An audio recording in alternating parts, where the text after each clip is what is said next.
ఇప్పటికైనా కానీ ఇదిగో ఈ యొక్క స్థలంలో సమాధానం లేదు. దేవుని భయం లేని నిమిత్తమే కదా సమాధానం అనేది లేదు. ఇక్కడి నుంచి వెళ్దామని అనుకోలేదు. మరలా తనకు కలిగి ఉన్న సమస్తాన్ని తీసుకొని సొదొమలోనే ఉండిపోయాడు.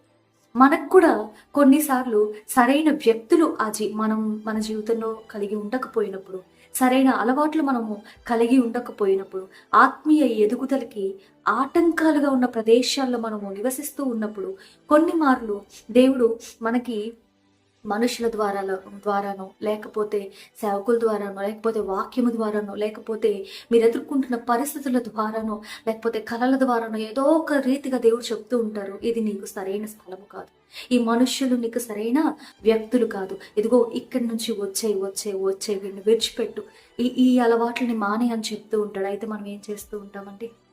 లోతులాగా హృదయాన్ని కఠినపరుచుకొని మరలా వాటినే మనం హత్తుకుంటూ ఉంటాం. లేదయ్యా, ఈ మనుషులను నేను విడిచిపెట్టలేను,